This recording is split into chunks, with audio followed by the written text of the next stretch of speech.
is a transitional month. It's a time when our children go back to school, the leaves have turned color, and of course, Breast Cancer Awareness Month. We should be aware of all that's involved with breast cancer all year, but I thought I would take a couple of shows and share with you knowledge from doctors, from breast cancer survivors who have become thrivers, plastic surgeons, and people who are running beautiful 501c foundations.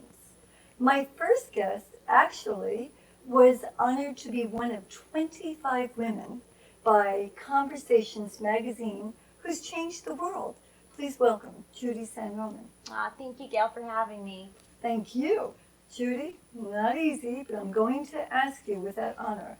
Tell us in one sentence or two how you have changed the world. Trying to stay home because I haven't. I want to do so much more like you. You know, we try to make impact and difference in every day that you live. Just being happy and sharing our experiences. Like yourself, I'm a survivor, breast cancer survivor and thriver, and I just try to make other people's experiences going through it easier and just make the world better just by doing everything I love with passion and purpose, just like you. So that's why we're friends as well. Thank you. You are an actress, producer, director, author of children's books, and also of a book that I'm very excited about. I love the title. Hold this up. It's called They're Fake and They're Spectacular. It's a compendium of all the information that one needs to know about breast cancer. I want to thank you, first of all, for writing this because it is so helpful, and I know that it's going to make a difference in the lives of many. I have a few questions for you about Absolutely. it. First of all, the title. Help us out with that. Why that title? Well, I thought of it from the Seinfeld episode with Terry Hatcher, and they're real and spectacular to they're fake and they're spectacular. And it's just really, you know, just if a man picks it up or, you know, just, and he might see it for the wrong, he's looking at boobs, but you know what? He's going to save his wife's boobs, his girlfriend's boobs, his sister's boobs. And it's such a serious topic that if I can make it a little lighthearted, it's not me on the cover, it's a Shutterstock picture. Mm-hmm. If you can just take it and just make it a little bit more, you know, I'll heartfelt tell you, for everybody. it garners attention everywhere. Mm-hmm. I get a manicure, getting my hair done. Everybody wants to see that. They see the cover, they look at the title, and they're so impressed. And I love to see that. I have male friends, they'll say they saw it at a doctor's office, Sure, they picked up the book. sure. And so it's great to see how much traction it's getting, and it's definitely made a difference. When I was going through my breast cancer, there was one book out there, and it wasn't very helpful. Well, we're going to talk about that because remember that I was diagnosed actually in the mid-70s. And we want to talk about cancer before, now, and where we're going in the future in the next few shows. I would like to ask you, is it difficult to write this? Well, I love writing, and it's so much easier to write about other people's experiences and make-believe stories than when you write about yourself. It's very tough to put all that light when you're sharing the good, the bad, and the ugly. You're sharing everything to make other people's journey easier. So And that's very intimacy, difficult. too. Yeah, intimacy. I mean, I hold nothing back. The Talk S about- factor, we're going to talk about that in a There's few a lot minutes. of S factor tips there, you know. So it just makes the journey easier, and you're not the only one. Because I kind of felt like I was the only one going through my journey, my process. So everybody who's read that book, I mean, But Judy, actually, you are. You know, when we're going through it, at the time we're going through it, it's affecting us. And there isn't a person alive who wouldn't feel that way. So that you have taken the time to share this is just extraordinary. I know that as a former high school and college teacher of writing, I had my students share their thoughts on paper. And it was great catharsis. Did this book help you to heal? And did it help you to conquer some of the fear that you had? that's a great question. It actually did. When I was writing it, I was still crying, going through a box of Kleenex because it was all very raw and fresh. I was diagnosed 11 years ago, so I kept my journal as I was going through it. So it, you know, going through the double mastectomy and chemo and losing my hair. So as I was going through it, it was very deep, and it, you know, grieving process. You have to grieve in order to get through 34 anything. years old. You know, Betty Rollins wrote a book because I was diagnosed in the 70s at age 25. And the title of her book is called first you cry. And I thought, how appropriate. It is. But then there comes a point where the tears stopped. And I needed for myself and for those I loved around me and for my students whom I was teaching to go ahead and move on. But there is a difference between getting that out and being depressed. And I did actually, in the many years since I was diagnosed, it's 42 years actually. God bless. I did, thank you. I did talk to many people who said that they knew of people who were depressed.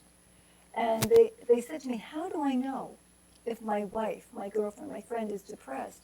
And I would say if they can no longer function, Absolutely. if they can't get up. Go ahead. I worked in pharmaceuticals for 20 Yeah, I was years, gonna ask so, you. and that was a big passion of mine, working with psych and mental illness and mental health. And depression, absolutely. When you can't do the normal daily tasks that you can do, a simple chores as jumping in the shower, making breakfast, just getting out of bed in the morning. But with cancer, just like you, I think I felt so grateful to be alive and got another chance, because women still die of breast cancer, as do men. I think it's like 500,000 deaths. And 110,000 will be diagnosed this year across the United States. But the good thing is, in this country, I mean, when I wrote my book, I talk about my mother's battle with breast cancer, who didn't make it. Yeah, we're going to talk about Adriana and Joe in a couple of minutes, actually. And when she didn't go through it, and going through it now with the appropriate, knowledge is everything, and early diagnosis is key. So going through this with the right information, and the book definitely gives you the right information. We're going to go over some of go the tips through, here. Go to the oncologist with the right set of questions, because it's so much information, and it's like when you're shopping for a car, a new restaurant, you ask for opinions. So you have basically all consolidated in one place where to go and get everything you need, because it's overwhelming. You have to remember all this information. Absolutely. And when I was diagnosed in the 70s, first of all, I'm going to date myself here, but we had no computers. We had no cell phones, no cable vision. So my knowledge came from books and from people who would offer information, and it was almost like childbirth. If you heard the information that I had received, I couldn't believe it. But yeah, definitely, and our times have changed. There was no Brocagene, there was no MRIs. The way that one would find out is to have a biopsy, awaken in the morning, feel your chest, and that's how you knew whether or not you had breast cancer. Not everybody, Judy, wants to talk about it when they have it, and everybody is unique. Everybody has to go through this probably at their own pace, but there's so many things that we can do to share. One thing I do want to stress is that 80% of people going in do not have breast cancer. They go in, the lumps are fortunately benign. So I don't want anyone to be intimidated or afraid. Women are metastatic, and they just have lumps, and I get that all the time as do you phone calls. They think they have breast cancer, Absolutely. and just because they have friends have gone through it, they take it to another level, and I'm like, get your MRIs, get your mammograms, and feel safe. Then until you get a diagnosis, you do not have breast cancer. So yeah, women are very cystic. And we can't say who could get breast cancer. Years ago we said if it was in the family, but I know myself, I was 25, I didn't drink, didn't smoke, was very active, slender. Nobody in the family had breast cancer. And now we realize that it's not the main I was factor. genetically You I have the BRCA1 gene. Yes. My mom died of breast cancer, but most people, they don't realize that 70% of breast cancer comes from no family history. Exactly. So that's something that, you need to raise awareness. Anyone over 28 should start getting mammograms, and with a family history, they should go 10 years prior to the person if they lost them or they got diagnosed. So if they were 50 and your aunt passed away, you should be having your first MRI at 40. And again, mammograms are great, but if you have a family history, you can get the insurance to pay for an MRI because it's more detectable. The MRI is the place we're going to now. That's what I understand. It's better to have that. And doctors get what's the word? They get compensated if they don't do as much, MRIs versus mammograms. But if you push it and you say that you do have a family history, they have to. Well, that brings up two things. And that's important because with the way healthcare is in this country, it makes a difference. When I went for the MRI to make sure that I had the breast cancer, the malignant tumor, it turned out I had 2 tumors and not one because it detected the smallest tumor. So it found something on top of what I had. Well, that brings up the fact that you have to take control. Absolutely. And I remember early on I had the difficulty of finding a doctor who believed that I had anything wrong because I was so young. It was in the 70s. It was a time when people thought that you could catch cancer. When I went back to school teaching, I had students fearful that they would actually catch it.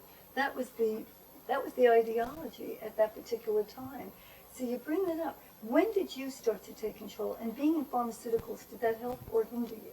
I think it helped because I was 25 when I went into pharmaceuticals, and I had a lot of friends who, with my mom passing away, they gave me a pretty simple solution: get a elective mastectomy, and I never even thought of the gene test or anything until I was diagnosed. But I have friends that have done it now. Said, Judy, because you were so, I had it done before Angelina Jolie came forward, and I did it electively because my doctors wanted to do a lumpectomy. And I do believe a double mastectomy is the way to go. Doctors in this country are all about skin preservation. I'm all about staying alive, healthy, and it not First reoccurring. And foremost. And not reoccurring, having the best quality of life. So in my opinion, in my humble opinion, double mastectomy is definitely the way to go, because I've interviewed a lot of women who have had a second occurrence of breast cancer. And I know from personal experience, once was enough for me.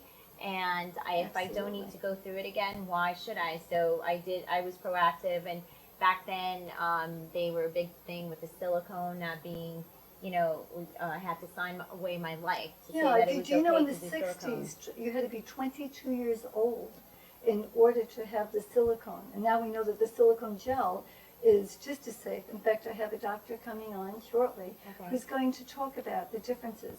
Not everybody is a candidate for certain types of The surgery. silicone is definitely, for a double mastectomy, is the only way to go. I would not do saline because I interviewed women. I did a lot of home prior.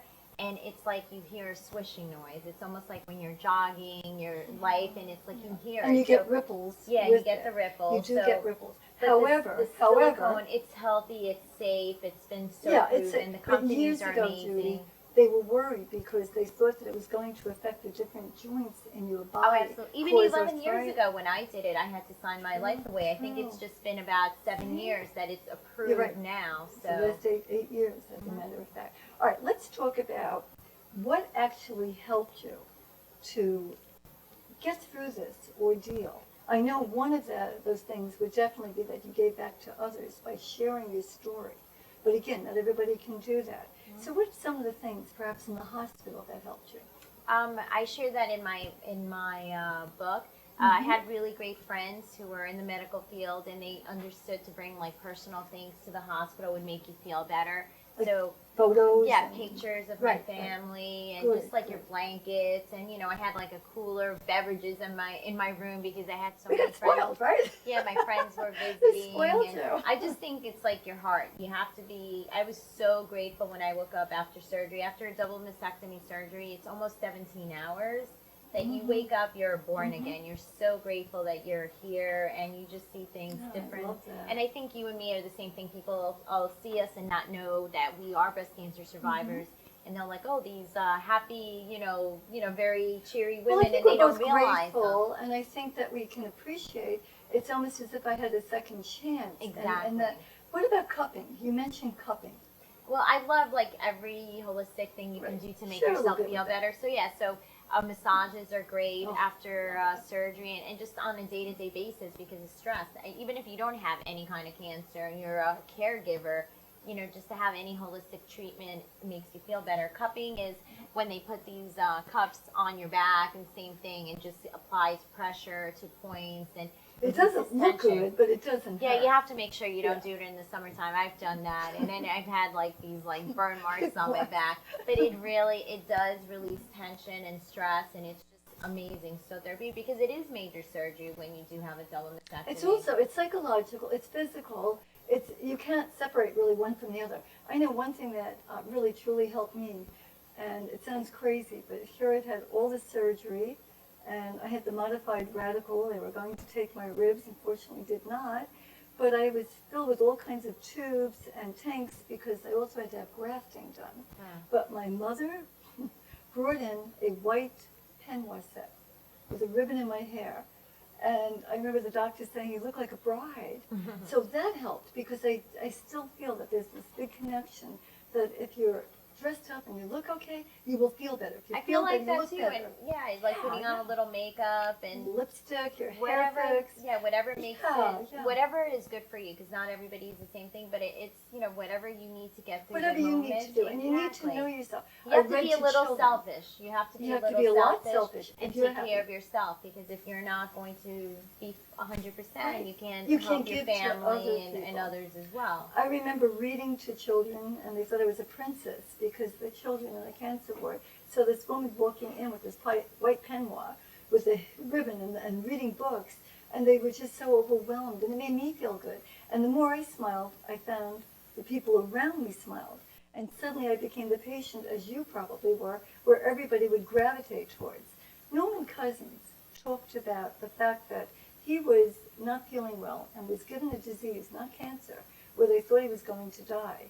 So he thought, if all the stress has contributed to my demise, what can I do? So he started to bring in laughter, everything that was humorous, and he lived another 20 years.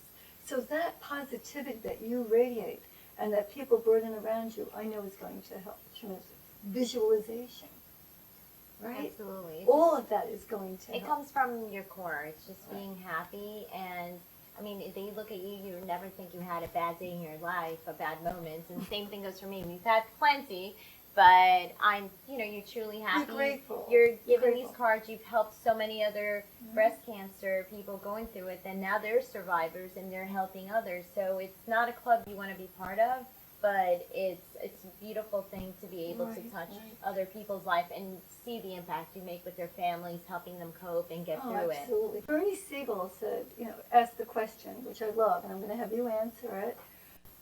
What will this disease permit me to do? How will I step outside the box, and how will it change my life? Let's talk about some of the things you're now doing. Well, I feel like in your 20s, you're so beautiful, just like you can wear a trash bag and you're just beautiful and young, but we don't cherish that moment. We're always so insecure. So I now being over 40, it just gave me the confidence to really live out my dreams and be able to be truly happy and just follow my dreams, and this is what I want to do, and no setbacks, nothing can hold me back from what I want to do. And career-wise, what have you been doing lately? I'm very excited. I mean, not too many people get to quit their jobs and follow their dreams, and I did. I started making movies. I made a beautiful movie on mental illness, a drama, and I also did 2 romantic comedies with like amazing actors and casts, and hopefully one gets distribution late this year and the other one should be ready for early next year. But just amazing people: Luisana Lopalato, Craig Diarco.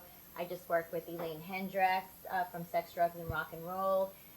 One of my favorite crushes from when I was 16, C. Tommy Howell. I love him. So he just played my husband on my last movie. So it's just So look what this has allowed you to do, permitted you. Whereas before, maybe a little bit, I don't think we're intimidated anymore. I think that's so. I think it just gives you the confidence. Right, it's not that you say you don't care, but you care enough care to so love much. yourself. Like I think a lot of people, you have to keep, doing things you don't want to do for others, and you just, Speaking about doing for others, you have also worked on a beautiful project with Jill Tirrell. Yes. We're going to bring her in one moment. Okay, she's wonderful, so stay tuned. We now have Jill Tirrell, who is joined Judy, and the two of you are involved and embarked on this great project. But first of all, Jill, welcome to Looking to Make a Difference with GAIL. Thank you so much. Thank you for having me. What a trip, and I appreciate that. It's beautiful here. It's a beautiful place. I'd like you to define freestyle for those who may not be as conversant with it as others are. Okay, good idea, because a lot of people hear freestyle music and they think, freestyle rapping, something like that, but it's actually called Latin freestyle, and it started in urban Latin markets in the Bronx and the city, and it had its height in the late 80s and early 90s, and there's kind of been a resurgence of this now. So artists like Lisa and TKA and Judy Torres, yes, and Stevie B, that they are all going out and they're performing, and tons of people come to their shows. Weren't you in a documentary recently? Yeah. The Legends of Freestyle? What an honor for Tell us me, about that. because they called it the Legends of Freestyle, and for me, I'm definitely the new girl on the block. But they included me in this, and it's kind of just about the whole backstory and how people think it went away and what really happened. It's controversial, and it's good. Everyone should check it out. I watched it and I You loved loved it. And it? it was my music. I Oh. grew up in Queens, so I grew up to So all the this music. is the music that. And all of them, they really are legends. So Like, what a it's treat, it's just happy right? music, right? It really Yes. was just wherever you were in life, it just made you happy. There was no cursing, there's no anything. Yeah, that's what it is. There It was was just not dance fighting. music, yeah, just Yeah. thinking music, Which right? is very love, either happy love or, sad love story. But So how does Nora Jones and gospel background influence this? Because I read somewhere that, and I almost recently did a video, didn't get it, with Nora Jones commercial. But tell me about that, because that would be some of the influence. yes, you did your homework. Mhm. Not a lot of people know that about me, that I love Nora and I was in gospel Mhm, choirs. But mhm. I didn't come out saying that I wanted to be a freestyle artist. This wasn't something that I said that I was going to do, but I was working with a legendary producer, and he is known for house music, and he said, I want to do freestyle. I'm going to make a freestyle project. And I heard one of the instrumental tracks, and I was working with him in the house music vein, and I said, listen, I love this track. Will you please let me write on it? And if you like it, put it out with your project. And he did, and it wound up being the breakout single on that project. And from then on, I had never performed. I was a studio artist. Weren't you also in promotions? Yes, yes. I love to sing. This is what I sang before I spoke. And so I wanted to learn how to do it before I did it, because I had a not so lovely experience getting out of college. I thought I had this record deal. I thought it was like the answer to all my prayers and a dream, and it wound up, crumbling apart. It was totally fake. So I used my degree that I got, and I got jobs at major record labels in New York. So I Brains learned it and beauty. from There you behind the go. scenes. As well as with you. Oh, thank you, and thank you. So I have a lot of influences. I mean, if it was played on New York radio when I was growing up, it influenced me, because I was always music, and I was in gospel choir in college, and that's, I love singing, like those voices that really sing. Well, I heard you at the Star Spangled Banner performed, what was it, 93 million people listened to that. I was there. It was Oh, amazing to and see that her was at what, live. the Taj Mahal? Yeah, Yeah. that was Correct. just Tell us about incredible. that too before we go on to your big project. What a wonderful opportunity that was. I got Oh. to sing for Spike TV, a boxing event, and they asked me to do the national anthem. And I had never done a national anthem like that in that capacity before. And, I performed at the Taj Mahal. The Taj Mahal was actually the first place that I performed, because as I was saying, I wasn't a performer, I was a studio artist. And when my song became a breakout single, they said, you're going to perform. And I said, okay, where? In Atlantic City? Oh, a small club? No, at the Taj Mahal, in front How of 6,000 people. exciting. I had to get a dress, kind of like this one, up to here, because I would break out in hives. I was so Really? nervous. You were nervous. I was so nervous. So I had been at the Taj Oh. before, so I'm expecting 6,000 people. I couldn't believe it. Right before we went on, the producer came up and said, guess how many people are watching tonight? And I said, I don't know, a few thousand? 93 million. I you bet know? you got. Yeah, I was like, I got live. You got I live. was so proud of her. She was amazing. Oh, and then that's you think of freestyle crazy. music, Right. she's so can do anything, She just Well, that's your really starts background. just so beautifully. That's Like your just got background. everybody, the house down. You really did. That was so beautiful. it was a the kind national audience anthem. that you hear Exciting. cheering. It's a really nice Isn't that feeling. wonderful when they're with you? That means you Yes. reached them. All right, light it up. Project about autism. We're going to see that. Share a little bit, because you directed it and you performed in it. So why don't you tell us a little bit about that? Light It Up is something that a concept that I had for a few years, and I felt like at this point in my career that's been rising and budding, I've been working so hard doing self-promotion, and I feel like I've really organically built a following of people, and I feel like there's only so much self-promotion that someone can do. At some point, I'm really lucky and blessed to have the platform that I have to be able to reach certain people, and why not say something positive, something motivational, something that can help someone else besides my own self-promotion. So this was something that was close to my heart. I'm a mom. I'm a teacher of special needs children. So Wonderful. this was something that I really wanted to do. And Judy is just the real deal. Her films are so, the quality is just fantastic, and she was who I wanted to work with. Oh, that's So, wonderful. and when I explained to her the idea, she was just as passionate as I was. And so we teamed up, and We were brainstorming for weeks, Yeah. like just putting together. You the have me design excited, and so stuff. why don't we take a look at the video? okay. Light It Up by Jill Tirrell. Hey.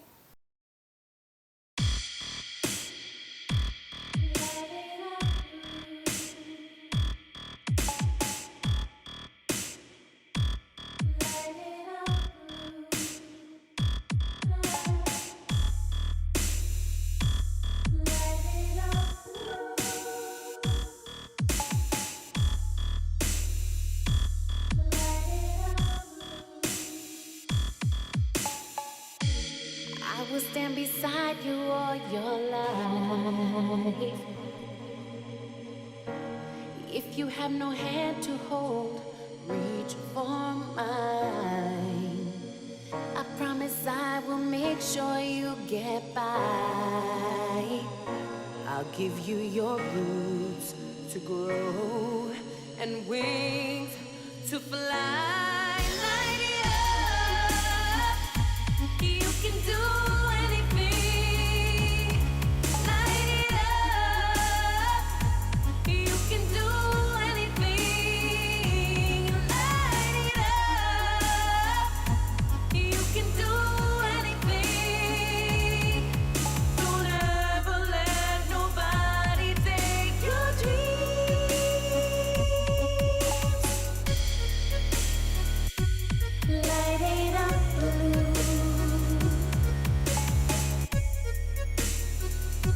Light it up blue. You could never say another word, and it's alright. 'Cause I can feel your feelings too by looking in your eyes. It doesn't matter where we go or where we are, 'cause I know your heart and you have my heart. I know who you are. Light it up. You can do anything. Light it up. You can do anything. Light it up. You can be anything. Don't ever let nobody take your dreams.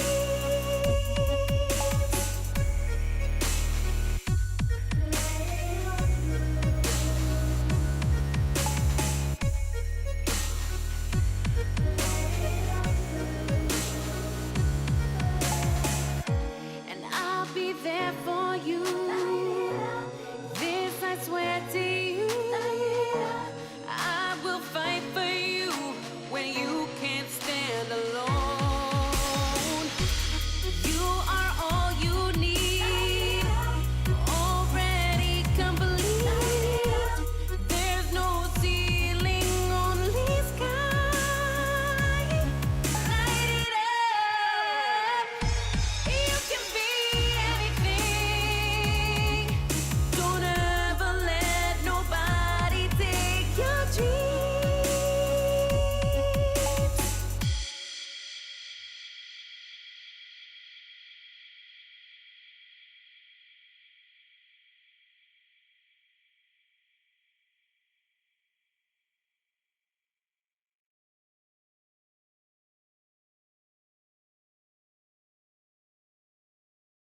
When we think of angels on earth, I think of two sisters that immediately come to mind. Cynthia Sansone, who is here today, and Rachel and Dee Malfetto, who unfortunately couldn't be with us today. Hi, Sissy.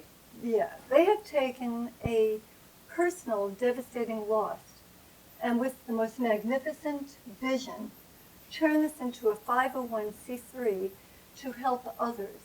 And by others, I'm talking about some 6,000 women and their families through chemotherapy.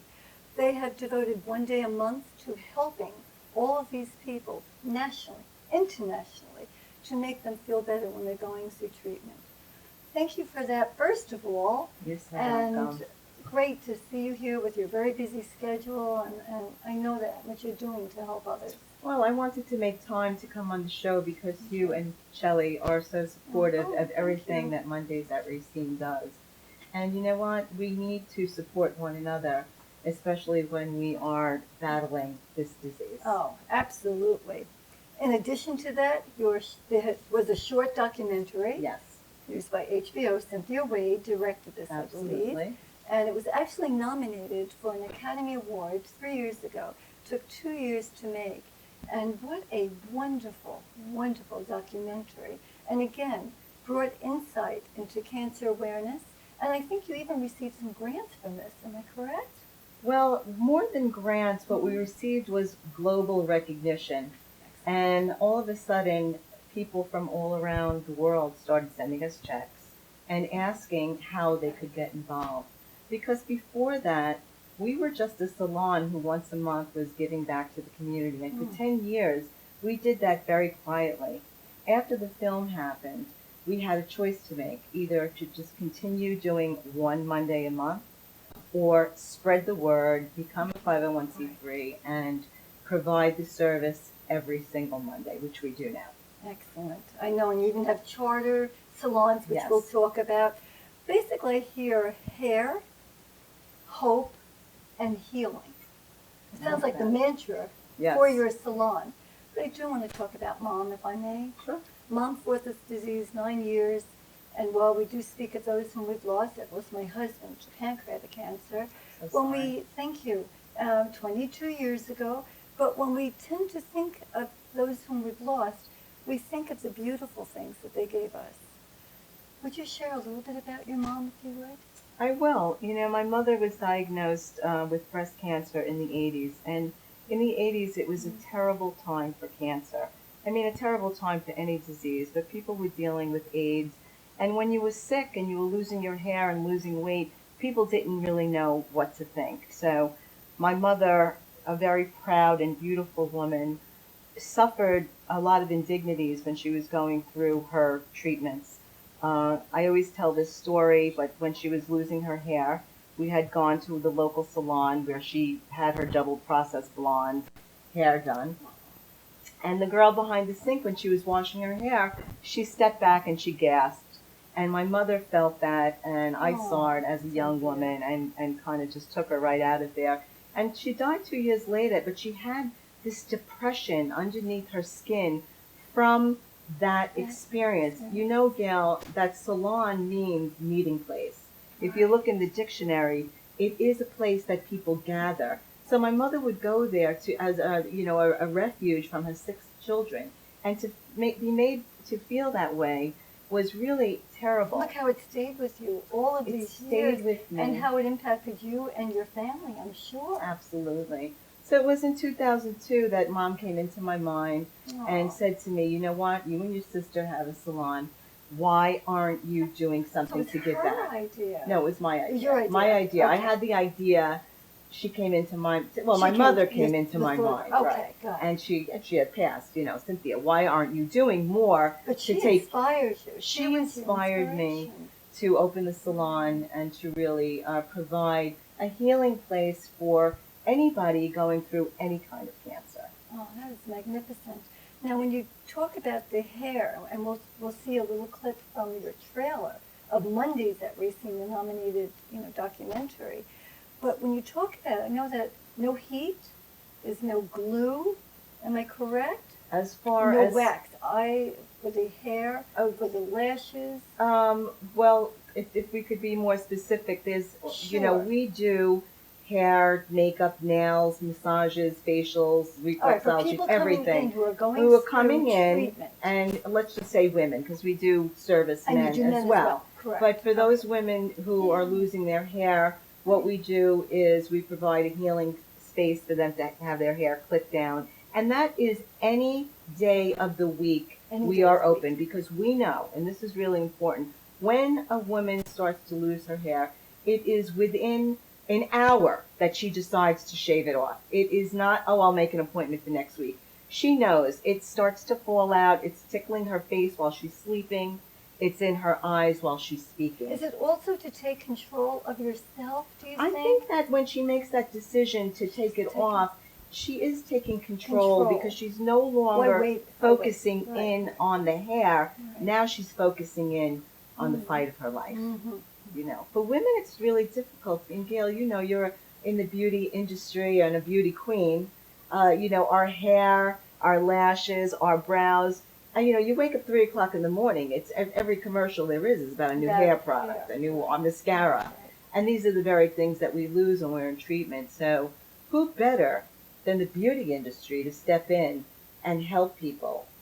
But I still want to hear something about your mother that has helped inspire you. Tell me a story from maybe childhood, or who is she? I want to know more about her because she's been your inspiration. She was a staunch And as I Republican. look at the movie, And I talked to you. If you didn't vote, you couldn't eat dinner. No, she was a very passionate Tell me. woman, strong Republican woman, with a great backbone. You know, we come from immigrant Okay. family. Not my mother, but our grandparents lived of with course, us. So, of course. you know, all of those things, those real big traditions in Italian family were within my house, and my mother was very, very proud. And she had a lust for life, and she was very joyous, and all of the family parties were always at her house. Oh, I love that. So, Love you that. know, it's something that reminds me of her was I have a memory of her in a sick bed, sitting up and putting lipstick on, okay? And I walked in the room and saw that red lipstick on her. And for some reason, in my young mind, I thought she was going to be okay because the lipstick kind of symbolized a fight to me. Like she was looking herself and that she wanted to do for herself. So I guess that was also the inspiration in creating a program that we could provide beauty and wellness. I'm shaking my head yes, because I know all too well that, again, you know, it's symbiotic. If you feel well, you look well. If you look well, you feel better. But it's extraordinary. You know, when you say it, it brings back so many memories that come back to mind. Let's talk about your mission statement, because that is combining the two, is it not? Taking control, and also what else? Well, the mission statement is to provide beauty and wellness to anybody who is in treatment for cancer. In other words, if you're in chemotherapy or radiation therapy, you come in, we prop up your self-esteem. We know that the mirror is a very powerful tool.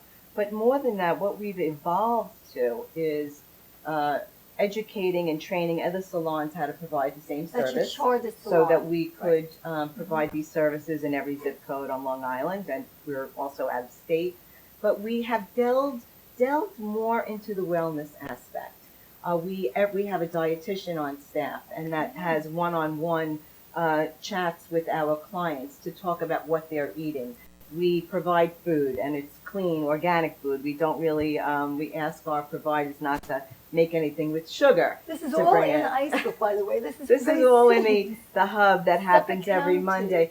And we amazing. provide meditation. We have a yoga studio across the street where we provide, after they're finished with our services, they can go over and have yoga. So we want to do something that's very healing for people, because we want them to be able to go to more than the doctor for radiation and chemotherapy. We know it's important, and they're great partners with us, but there is something else that can help to balance somebody's life. Don't you have guest speakers like Dr. Murad? Yes, we do. Right? Well, Let's Dr. talk- Murad, yeah, we've had Dr. McKenna, and we've had all kinds of doctors and people who talk about sex and cancer. And, you know, I mean, these are vital subjects that people have questions about. This is no longer a disease that is keeping quiet. You know, we are out there, and people are living with cancer. People live for years and years. I mean, for the rest of my life, I have to have chemo, you hear.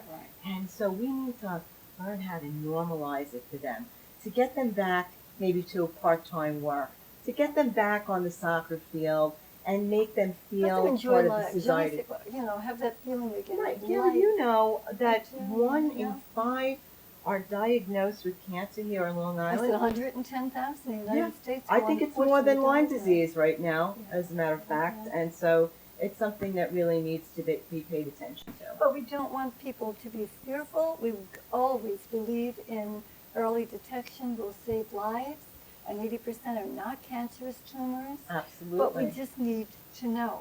It's the state of knowledge that's going to give so much back to other people, and sharing with others. What I Yes. love about your salon is that people can go there and actually talk about everything. Get it out there. We need that. Now, you said that men also go. So you do have husbands, or are you talking No, about I'm talking about patients? men who are in treatment. They Okay, normally will have a let's share. pedicure. They'll do a Okay. massage. All right. Usually, they're not so sheepish about shaving their own heads. In Hollywood, a bald man is quite sexy and virile. Right. But men do lose, some of their strength, emotional strength, and physical strength when they're in treatment.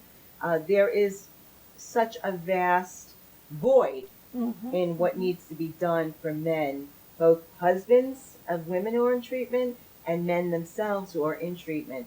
We keep on saying, and we think there's going to be this men's movement, but there needs to be. It hasn't happened So yet. what Why would do you like to think? see, and what would you do to help? I think that, you know, with the powers that I have now as the president of this foundation, I'm able to present a lot of topics and open a lot of doors.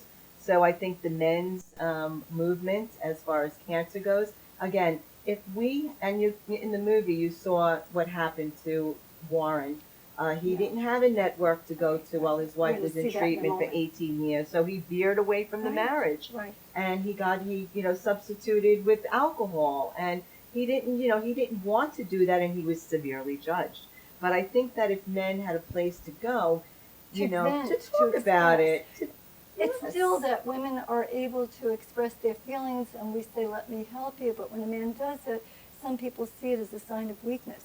I was so sure that this was changing, but you're telling me no, that it is still not the case. It's not I want changing. you to change this. You know how I'm going to change it? Because I'm going to go and get some barbershops to get involved in the Mondays program, and where it feels okay to be a man. Put them on the show. Well, can we? Oh, I think that would be my honor to do that. Let's talk about it. You started with, I think, you had 12 people, now you had 24 people working, right, in your salon. Let's talk a little bit more about the charter salons as well, because it is now becoming international. How can somebody become a charter salon? What do they get from it? What do they need to do? What they get is there's a $500 licensing fee that goes to the foundation that is totally tax deductible. And what that salon gets is the training, the education, and the launch of their salon in their community. In other words, they come into our Mondays program and they work with us and see us in action for their entire day. And then we go to their salon and we do an in-salon training with them. Then after that, we pick a day where we go into their salon, we show our film, we have all the local politicians and the newspapers are there. We actually cut a ribbon and we welcome this salon into the community. And believe it or not, the salon that takes a program on like this, their own regular business doubles and triples and quadruples. This is not the reason we get into it, but we know only a healthy salon can continue to even give away one free day a month. So we want them to do well. In other words, there's no better advertisement than giving back to your own business. It's just not. We didn't do that. We didn't go about doing that in our own salon, but our business just prospered. See why I said she's an angel. What I'd like to do now, though, is show the trailer for Mondays at Racines, and then just spend a couple of minutes talking about it, because when I first asked you about it, you were still just so, it was surreal, and now I want to get your feedback a couple of years later. So let's take a look at that, please. This is Mondays at Racines. Cynthia, wave to that.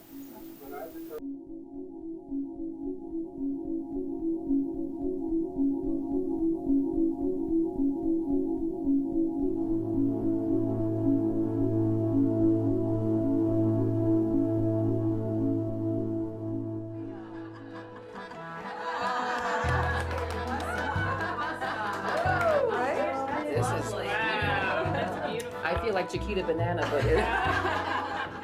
Hi, Barbara. It's Rachel from Racine. Good morning. You've reached Racine. How can I help you?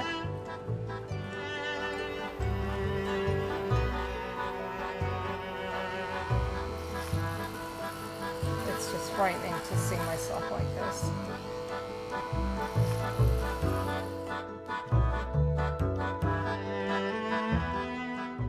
I feel like as soon as I shave my head, every time I look in the mirror, I'm just going to see cancer. I don't know that I'm ready to see that right now.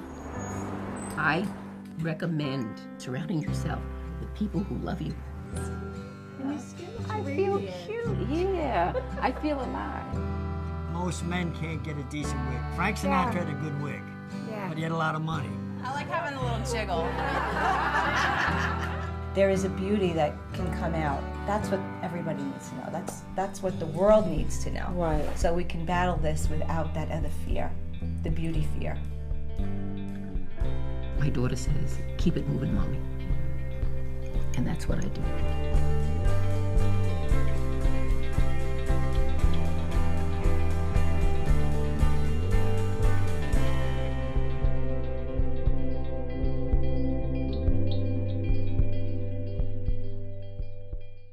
Cynthia, you have a huge event coming up.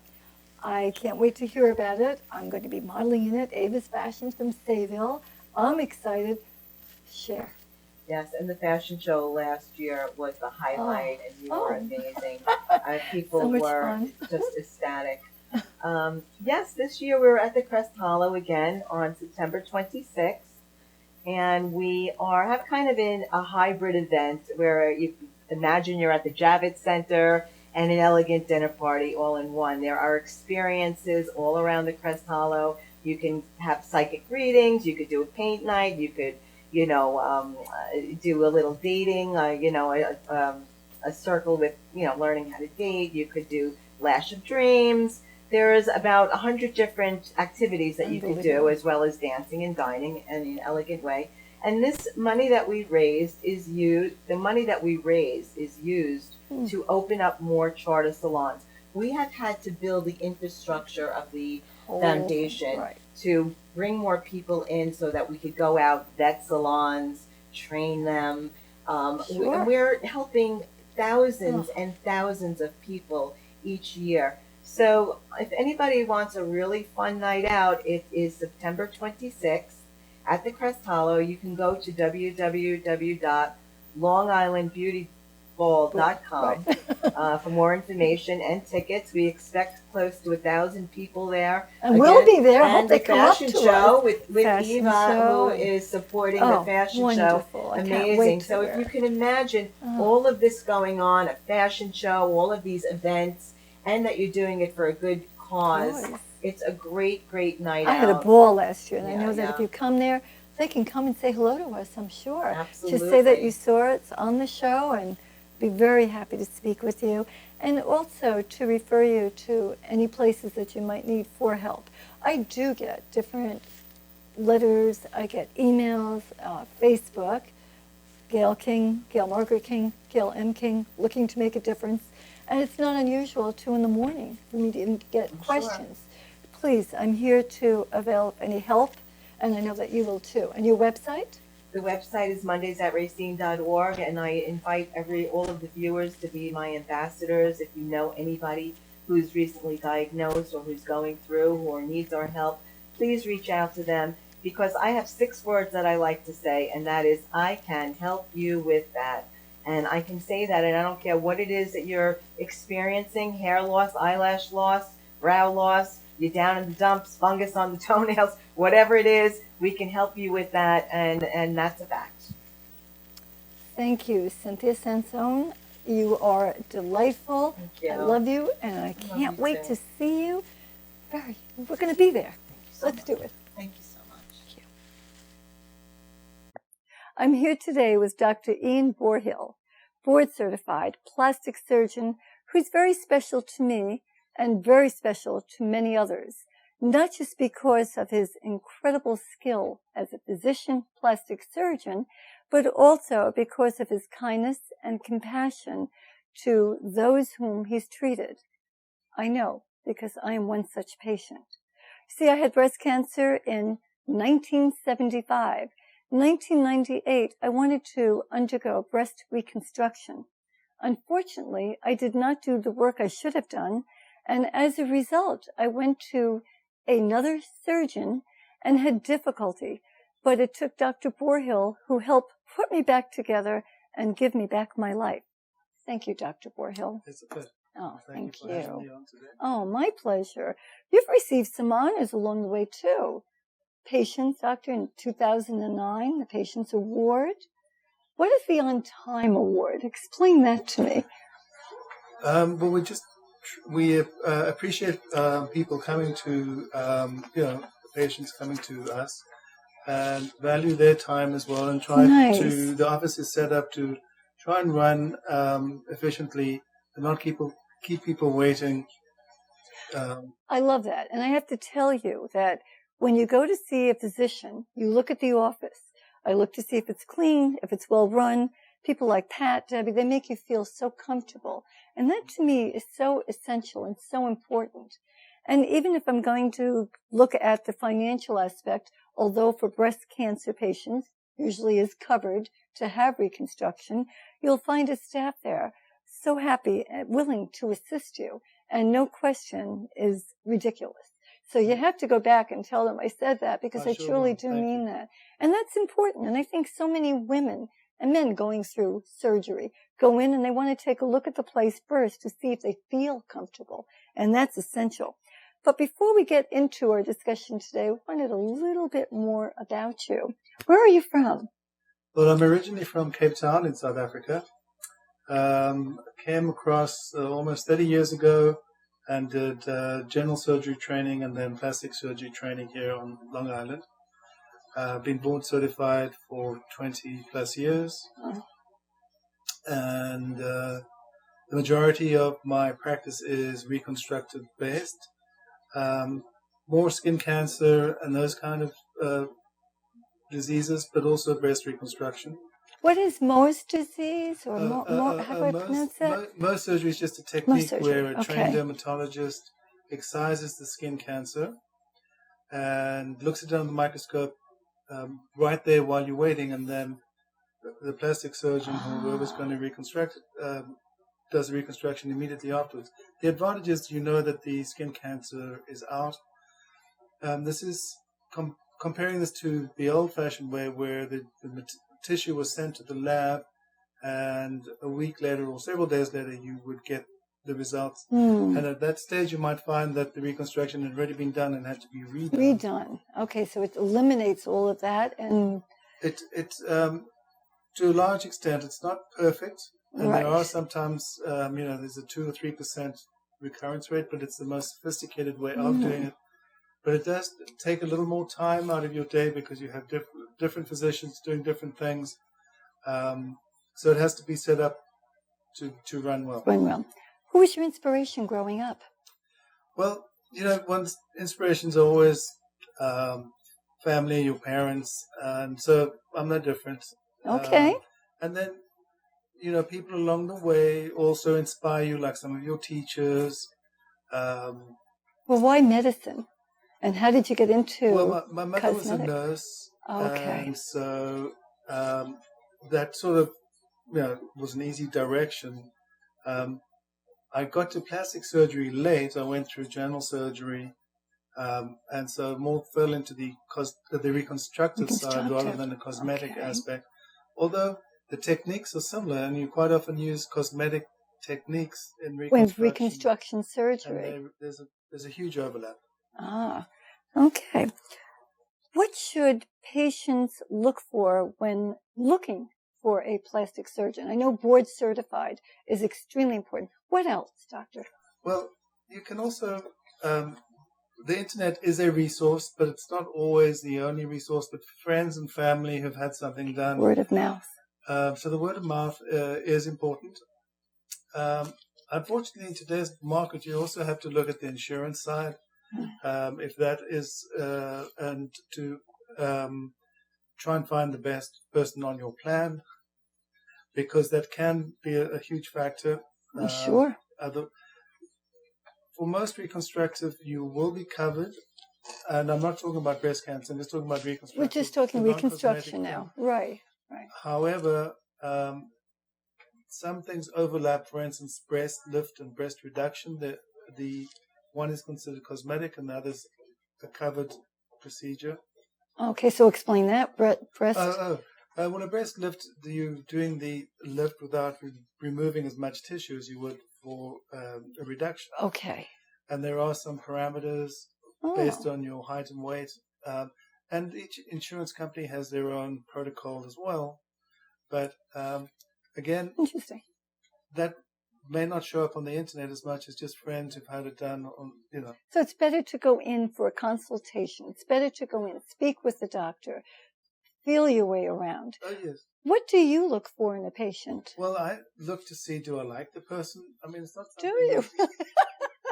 Well, it's not. It's not something like that. They're going to be your best friend. No, I understand. Like, Can you work with them? Do they have the expectations that you think that you can match? Very important. And also what they expect to get from the procedure. Very good. Now you have 3D. Can you give them an idea? Can you show them? For some things you can. For others, do good old pre and post on other patients, cropped and appropriately displayed, gives you an idea. The 3D animation doesn't work for all types of reconstruction. Right. But it's again that some people do offer that.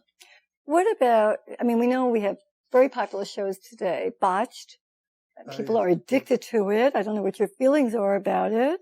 I know now they're doing primarily reconstruction and helping those. But you can get people who suddenly do become addicted to plastic surgery. How do you handle that and have that happen? Well, part of your interview process, while the patient's interviewing you, you're interviewing them. And you're looking for cues in behavior or expectations that alert you that they have a problem or potentially.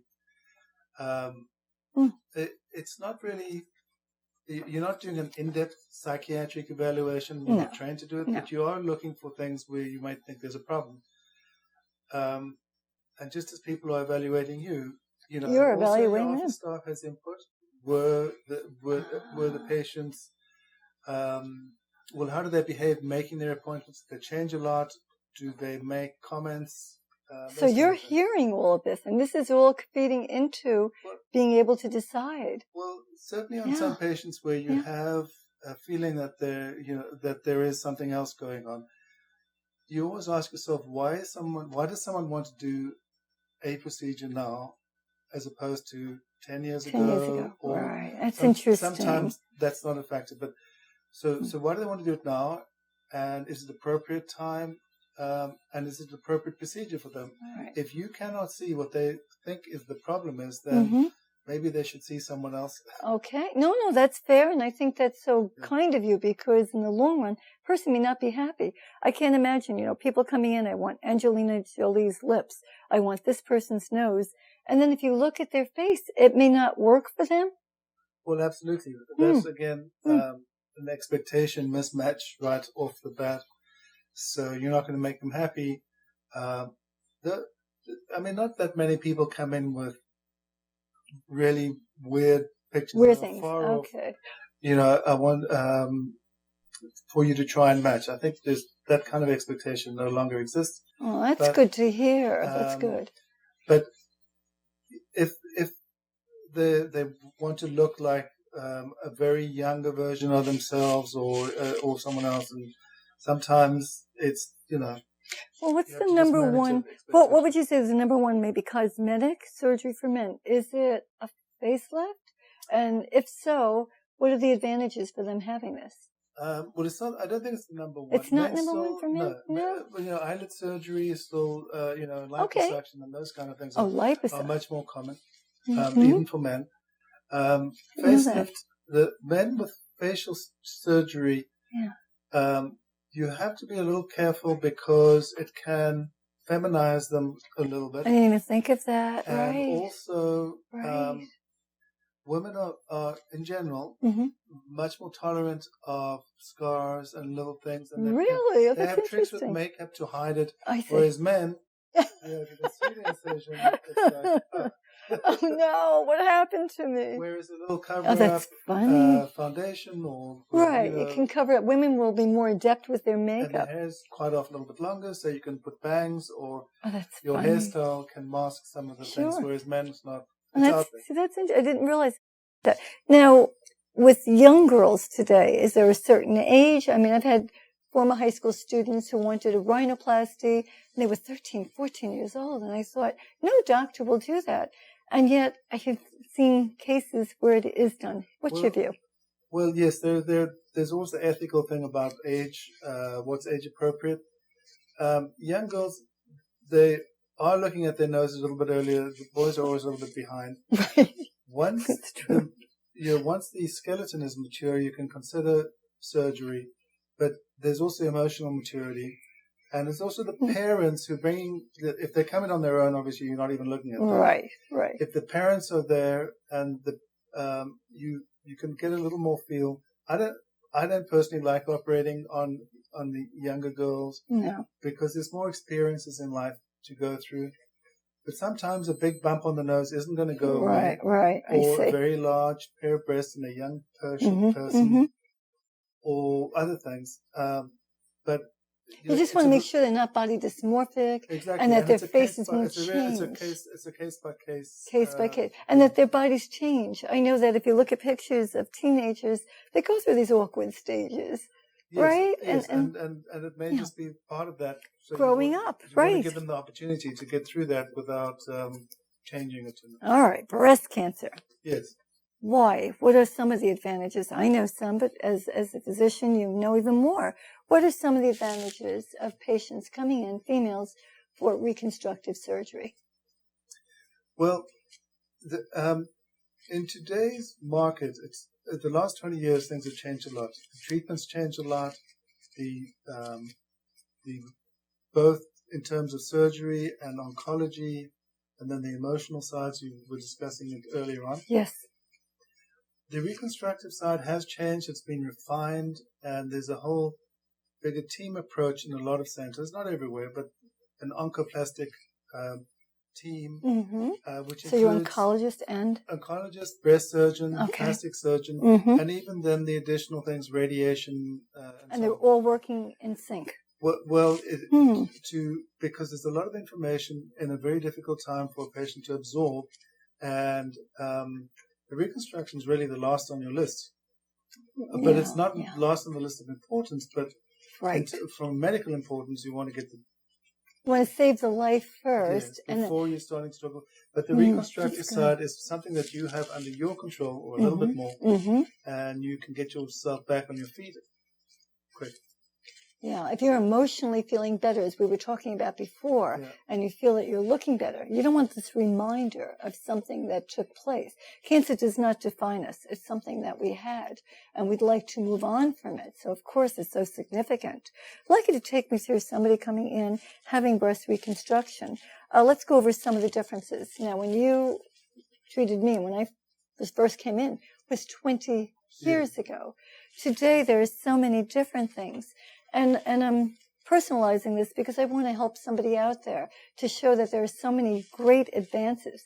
In fact, I'm coming in shortly to redo because it's been 20 years.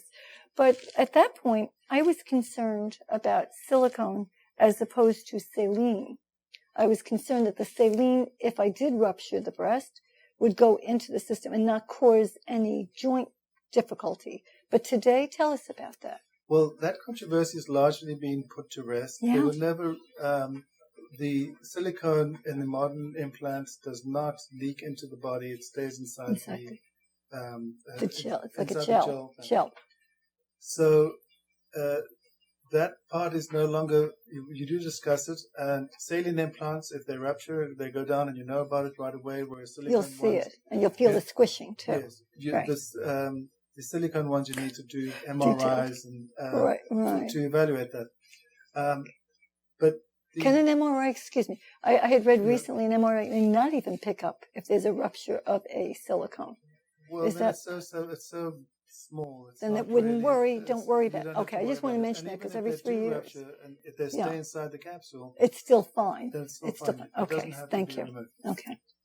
The bigger problem with implants in general is that there is a high reoperation rate. Like over time, the capsule around it changes and hardens. Encapsulation. And encapsulates, and the shape changes, which is one of the advantages of using your own body tissue that doesn't. And with using your own tissue, if it's available and it's appropriate, grows with you and changes with That's you. your flap reconstructive surgery, microvascular? Yes, but they're much more... Wait, I practiced that. Give me a little more than that.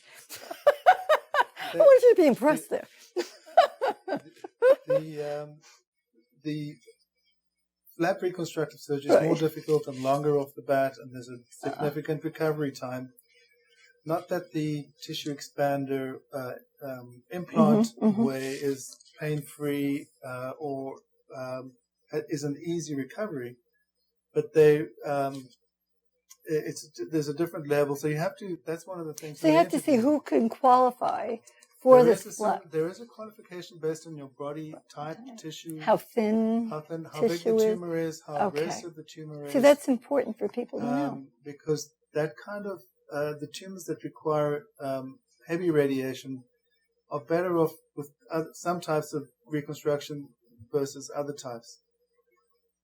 However, one actual consideration is delaying any reconstruction. That takes away part of your emotional thing about getting back on track earlier. Right. But sometimes you do want to just do the other treatment first, and then see what is available. Okay. That kind of decision is better with the whole team. Mm-hmm. Then you have the whole group, the whole 4 or 5 people there. Okay. Now, what about the expanders? I did not really have pain with it. I did hear of other people who were uncomfortable. Maybe you can explain to the audience a little bit about the tissue, the expander and what it is, because when you hear of it, it sounds awful, but it really isn't that bad, is it? Well, you had a good experience. They can be uncomfortable. Okay, let's be honest. Tissue expanders are implants, saline implants that have a port where you can increase the amount of fluid in the implant over time, and that way you recruit tissue, the skin, and the covering over the implant, and even can mold the shape a little bit. Then, after a certain period of time, usually several months, you can take that out and put in a size-appropriate implant. Saline or silicone. Mm-hmm. Or you can even then do your autologous tissue. But if you're using your own tissue, you don't have to do the tissue expander most of the time, but you can use combinations. I see. A new exciting thing now is actually fat transfer, which can help most people. Okay. You can transfer some of the fat from one part of the body and use it as a graft to fill in little defects and cover certain areas and improve the shape. Is it now, as far as many people are very concerned, and I hear this all the time when I'm speaking about this, anesthesia. Can you use twilight anesthesia for this, or no? For fat transfer, you could. For the fat, you could. Fat transfer. For the major reconstruction using your own tissue, it's just too long and too complex. Okay. So you wouldn't. You could probably use it for exchange of implants. Okay. It's just the time factor is what I'm hearing. Well, a longer operation is more not, serious. But short, some of them are relatively short, and some of the revision procedures. Many people are requesting that today. Well, yes, the revision. Well, all reconstruction of breast tissue anyway comes with a sort of built-in number of procedures. It's not a one-shot deal. It's not a one-shot deal. What about nipple reconstruction? Well, that's one of your additional procedures. That you could, once everything's settled down, you can, and that's a good time to do fat transfer, by the way. You can reconstruct the nipple. Nipple reconstruction, by and large, hasn't been all that successful. It's difficult to match the areola and then the projection of the nipple and maintain it. So somehow they just flatten out. How do you feel about tattooing? What's your opinion of that? I think tattooing is a very good option. Oh, you do? Okay. Any other options, or is that about it? The skin grafts. The skin graft. Okay, so you have the 3 there. You have the 3 different options. Yes. Tattooing. Some physicians offer it. I just think that, my personal opinion, physicians don't make great tattoo artists. I mean, they'll have to put it in the wrong spot? No. No. Well, but the shading, the shape, the graduation, really, we just, and I think you do have to, and I think you agree with me too. You always have to have a little bit of a sense of humor with this type of thing, as you well know, because expect the unexpected. But you might not be able to go to your tattoo parlor and have something done and expect insurance. No, go to a special. There are tattoo artists out there who do 3D tattooing. And I've interviewed one such person, and it's extraordinary. Honestly, you cannot tell. You just... Well, that's a nice... I think that's fabulous. The only thing you don't want them to do is go too deep and rupture do something to your implants. Right, and that was a concern that many, many women have had. Have you treated quite a few men with breast cancer? No, to be honest, I think breast cancer in men is like 1% of breast cancer, so it's not as common. Yeah. And it's usually 2%. picked up pretty late. And because of that, and also men aren't really looking for reconstruction of their breast as much. Right, as a woman would. So they don't think about it as much, and I'm not offered it. Where can we find you? What is your website? And what would you like to less comments, if you please? Well, my website is bourhillplasticsurgery.com. My office is in Huntington, on the North Shore of Long Island. I primarily work out of my office, but also Huntington Hospital. But as you said, the main thing is to interview and be interviewed, be comfortable with who you're making this partnership with, because it is a partnership. It is a And partnership. it's a long-term, ongoing thing. It's not a one-shot There's thing. trust. I totally trust you. In fact, I even said if you wanted to do this on TV, I'd be willing to do it in November. But I don't know. We'll see what happens. But there has to be that trust, because you have to at one point say, okay, anesthesia, I'm trusting you. When they awaken, I can only hope for the best. And if you like your doctor and your doctor likes you, it's a win-win situation. Indeed. Thank you so much. It's a pleasure. Thank you.